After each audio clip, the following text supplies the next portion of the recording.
Bismillahirrahmanirrahim. Assalamualaikum warahmatullahi wabarakatuh. Waalaikumsalam warahmatullahi wabarakatuh. Alhamdulillah.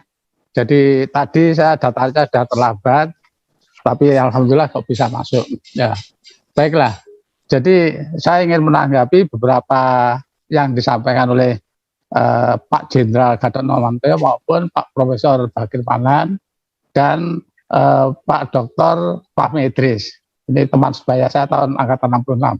Nah, jadi begini, salah satu tinggalan dari konflik TNI PKI itu adalah masalah nasionalisasi perusahaan asing dan perkebunan asing pada tahun 58, di mana untuk merebut Irian Barat itu pemerintah mengadakan nasionalisasi yang perminyakan dari Starbucks, Shell, kemudian BPM itu dinasionalisasi dari Permina kemudian Pertamina. Nah, yang perkebunan dari perkebunan itu diringkas menjadi 12 perkebunan, salah satunya adalah perkebunan gula. Nah, yang saya alami ini adalah peristiwa jengkol. Jadi peristiwa jengkol itu terjadi pada tahun 61 bertepatan dengan dilaksanakannya land reform. Nah, mengapa demikian? Iya, karena perkebunan itu adalah bekas tanah partikelir, kemudian oleh PKI akan direbut dalam bentuk aksi sepihak. Nah, kemudian di jengkol itu terjadi clash antara Gerwani, antara BTI, antara Pemuda Rakyat dan PKI dengan aparat ABRI. Yang kemudian ini menjadi model dari aksi sepihak di Jawa Timur yang sangat meluas pada tahun 64-65. Nah, dalam aksi sepihak itu kemudian merembet tidak hanya masalah tanah, tapi juga umat Islam difitnah, yaitu Pak Kiai, kemudian Pak Haji dan Pak Guru Ngaji itu dipitnah sebagai 3 dari 7 setan desa. Nah, dari sana kemudian juga merembet lagi konflik mengenai masalah tanah wakaf.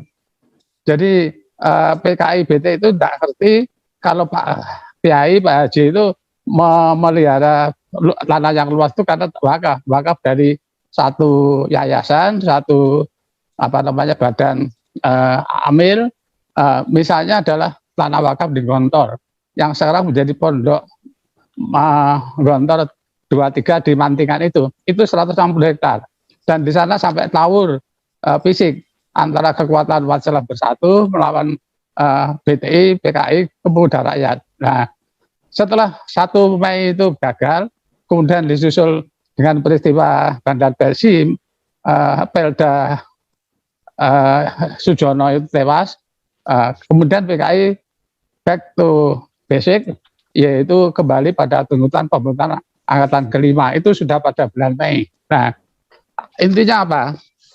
Jadi PKI itu tidak mau disalahkan, tidak mau melihat apakah itu ada kausalitasnya dan sebagainya, sehingga mereka itu ya menganggap orang lain itu sebagai biang keladi. Nah, satu contoh yang sekarang kita waspadai, yaitu yang pertama masalah pendidikan. Jadi masalah pendidikan itu tempo hari ada perubahan kurikulum.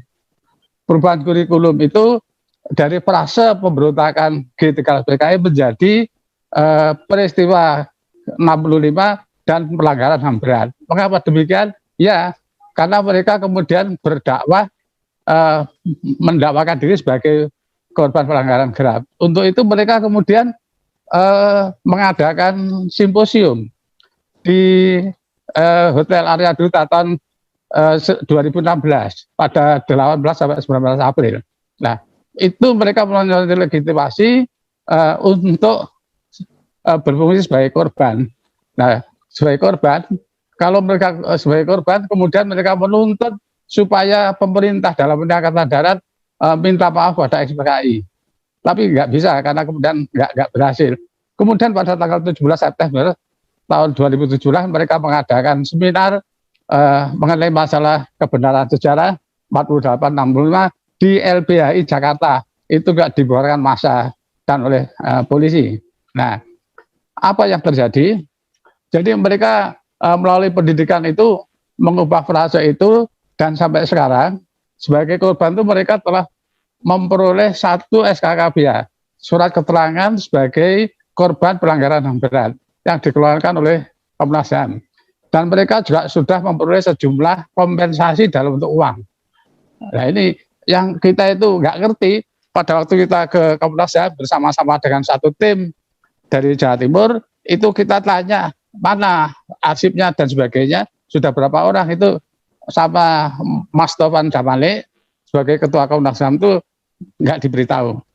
Bahkan dia akan mengatakan nanti dia akan pergi ke Jawa Timur dan akan mampir di markasnya YMPS, Yayasan Masyarakat Peduli Sejarah 65 di Pondok Tebu Ireng, tapi ternyata ditunggu tidak hadir.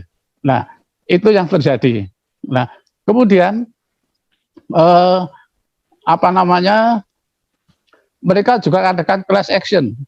Jadi pada tahun 2004 mereka ramai-ramai ke pengadilan Jakarta Pusat, yang kemudian ketua pengadilannya itu jamaah salat di masjid di Surabaya. Jadi saya tanya, Pak, itu kok nama-namanya tuntutan mereka untuk dikasih kompensasi itu kok berhasil, kok akan dikabuli siapa? Karena masalah kemanusiaan. Kemudian Pak Ketua Pengadilan itu sampai jami buku mengenai masalah PKI itu. Kemudian tidak jadi, dan kemudian itu dilimpahkan pada PT UN, maka gagal. Padahal mereka sebelumnya sudah nyarter 1 kereta api penuh untuk ke Jakarta. Nah, untuk undang-undang KKR, jadi begini, saya itu heran, kami itu kan punya banyak ahli hukum, punya intelektual, tapi pada waktu kami memproses pembatalan atau menuntut pembatalan supaya SKKBH, undang-undang KKR, undang-undang kebenaran, Komisi Kebenaran dan Rekonsiliasi itu kok nggak ada suaranya ya. Saya heran itu. Nah, di dalam hal ini PKI itu akan diadili oleh Komisi Non Yudisial, yaitu Komisi Kebenaran dan Rekonsiliasi, dan komisinya sudah diadakan pemilihan. Kita pernah ketemu di Tebu Ireng, jadi di Pondok Tebu Ireng sebagai markas dari Yayasan Masyarakat Peduli Sejarah 65 untuk mendiskusikan itu. Nah, ternyata pada 16 Agustus tahun 2006 itu sudah diadakan satu jenderal repetisi di satu TPNI swasta. Nah, intinya bahwa para penumpas atau para algojo yang dianggap algojo tahun 65 yang menumpas PKI itu harus mengakui bahwa dia bersalah. Nah, kemudian minta maaf pada komisi, dan komisi kemudian menyatakan maaf. Nah, baru kemudian rekonsiliasi atau wawuh gitu. Nah, tapi kemudian pada waktu Kiai Salahuddin sebagai saksi ahli pada tahun 66 itu dia bertanya pada NU pada bulan Januari 66 itu dia bertanya pada Banser, teman-teman Banser dari Jawa Timur itu ngapain Cak, di Jawa Timur itu kok penumpasan merajalela itu? Iya Gus, yang terjadi tidak hanya penumpasan tapi perang saudara. Jadi memang pada tahun 65-66 itu dari bulan Oktober sampai bulan Januari itu adalah amuk-amukan. Jadi amuk massa yang terdiri dari kaum muslimin khususnya karena getem-getem, karena kemarahan yang bukan kepala. Jadi banyak hal yang dilakukan oleh PKI sebelumnya itu, yang ini tidak pernah diakui oleh mereka sebagai asbabun nuzul atau asbabul wurud atau sebab-sebab terjadinya masa itu. Mengapa demikian? Ya, karena pada 13 Januari 65 itu di Kanigoro itu ada mental training PII yang dimana diasuh oleh Kiai Maksum Jawari dari Lirboyo, ya, yang pada waktu pengajian subuh itu dia digeruduk oleh sekitar 10.000 massa komunis dengan naik ke masjid dan tidak membasuh kaki, tidak melepas alas kaki. Bahkan kitab-kitab yang dikaji itu direbut, dimasukkan dalam karung, kemudian diinjak-injak. Ini yang menjadikan masyarakat Muslim itu geram sekali. Kemudian Pak Kiainya sama santrinya itu dieret-eret, dibawa dirangkep, dibawa ke kantor polisi keras. Ini yang menjadikan geramnya kaum muslimin, yang kemudian nanti terjadilah pada masa antara Oktober sampai Januari 65. Nah, di samping banyak lagi, yaitu misalnya nanggap ludruk sunate malaikat Jibril yang dari guyon itu, loh mengapa kalau setan jin pripelayang itu punya banyak anak, kok malaikat itu tidak punya anak? Iya, karena malaikat itu belum sunat, maka ditangkapkanlah ludruk sunate malaikat Jibril, bahkan mantune Gusti Allah, mantine Gusti Allah, dan sebagainya, yang kita itu tidak bisa apa-apa. Teman saya yang di Nganjuk itu aktivis Ansor, itu mau membakar tempat pertunjukan itu, tapi oleh ABRI tidak boleh, yang dibakar hanya balionya saja, dan itu di banyak tempat. Kemudian juga mengenai masalah revolusi belum selesai. Jadi karena waktu itu mereka berpendapat untuk mencapai masyarakat komunis seperti dicantum dalam dokumen PKI ABC Revolusi Indonesia, hari depan Revolusi Indonesia itu adalah masyarakat komunis. Nah, itu harus melalui dua revolusi lagi, yaitu revolusi kemerdekaan dan revolusi sosial dalam revolusi agraria.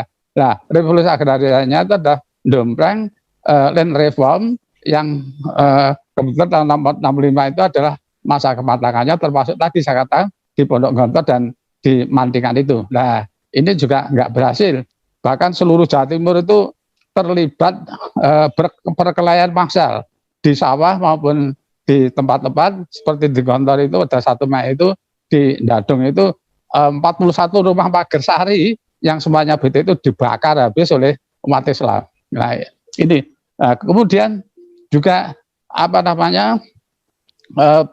penghinaan kepada umat Islam yang di Madura itu sampai kiainya itu dibunuh, dan di Surabaya di masjid di Masjid Kembang Kuning itu bahkan dipakai pusat sebagai kegiatan gerwani. Mereka nanggap tanda itu mulai ngasar sampai ngisak maghrib tidak berhenti, padahal itu jajar dengan masjid. Itu kan satu pelecehan itu. Nah, ini yang terjadi. Kemudian juga dalam pendidikan kita prihatin. Sekarang ini pendidikan kan jadi alat. Jadi alatnya gimana? Tidak ada SMP, SMA, kemudian sanawiyah, kemudian aliyah, kemudian ibtidaiyah dan sebagainya itu yang nggak lulus 100%. Loh. Padahal kalau menurut kurva normal, jadi yang paling banyak itu adalah yang low class, kelas yang katakanlah kelas rendah, kemudian kelas menengah dan kelas tinggi. Nah, itu lulus 100%. Bahkan ada satu program studi di perguruan tinggi yang semuanya itu lulus cum laude. Itu kan ya aneh kan. Nah, saya pernah di negeri Belanda dan di Belgia. Saya melihat di sana orang sekolah itu tidak mesti harus lulus dan tidak harus mesti mendapat gelar, tapi bisa mengerjakan sesuatu yang dipelajari, sehingga mereka setelah selesai itu bisa memberikan lapangan pekerjaan. Nah, ini yang terjadi. Nah, di sekitar itu kan lulus 100%, kemudian gelarnya gerembel dan sebagainya, tapi juga mengatakan diri sebagai pegawai negeri atau pegawai kantor. Nah, itu yang terjadi. Kemudian juga konflik 64-65 itu polanya sama dengan sekarang. Kalau sekarang itu yang dari sasaran itu adalah ulama, kemudian yang nggak cocok itu dianggap radikalis, kemudian anti Pancasila, kemudian teroris dan sebagainya. Nah, ulamanya juga dikenakan buzzer, ya, dicap sebagai HTI, kemudian FPI. Nah, zaman 65 itu ya begitu. Jadi yang tidak cocok dengan pemerintah dianggap sebagai komunistofobi, kemudian juga sebagai kontrarevolusi, reaksioner, ya. Kemudian kalau sekarang dianggap antek dari HTI, BPI, dulu andeknya DI Maksumi jadi Murba. Nah, ulamanya juga di penjara. Jadi kalau kita tahu Hamka itu maksudnya baik, tapi kemudian oleh temannya sendiri, baik itu Soekarno, Yamin, itu dimasukkan ke dalam penjara. Nah, sekarang juga begitu. Nah, ini polanya itu hampir sama. Nah, masyarakat kemudian juga dipecah belah. Sekarang ini umat Islam pecah belah, remek, ya. Jadi salah satu organisasi yang dulu menjadi kekuatan jadi penumpas G13 itu sekarang menjadi bermacam-macam halakoh. Dan saya juga termasuk salah satu halakoh di situ karena saya ingin mengembalikan kepada kita yang asli. Ya, tapi gimana selanjutnya saya agak kurang mengetahui karena kesehatan saya kemudian saya nonaktif. Nah, selanjutnya masalah korupsi. Ada teman yang menjabat salah satu sekretaris menteri di Jakarta itu menyatakan bahwa korupsi di Indonesia itu gawane bahaya sejak dulu. Salah satu faktornya adalah sikap inkonsistensi dari masyarakat kita. Jadi di dalam masyarakat itu ada bahasa Jawanya abang-abang lambe, esok dele sore tempe.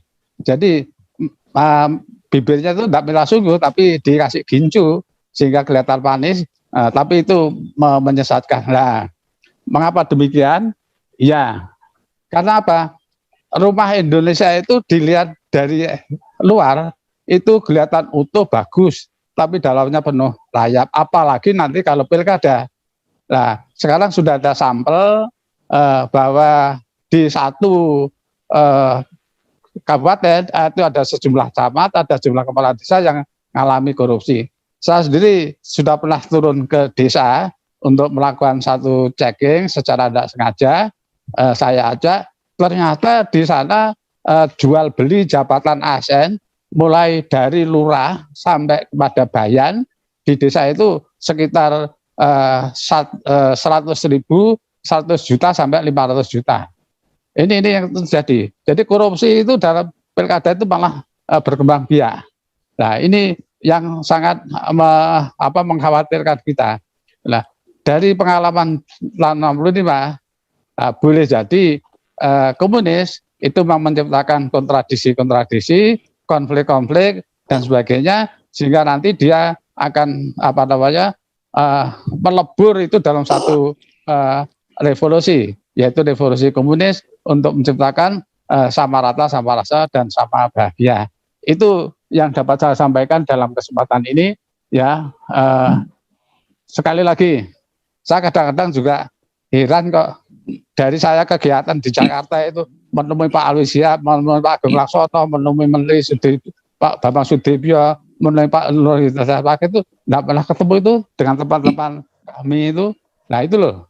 Saya itu ya ingin, jadi saya protes bahkan pada waktu zamannya Pak Jimli Asyidiki jadi ketua Mahkamah Konstitusi itu sampai saya tidur di mana itu Menteng Raya 58 yang dulu markasnya PI itu.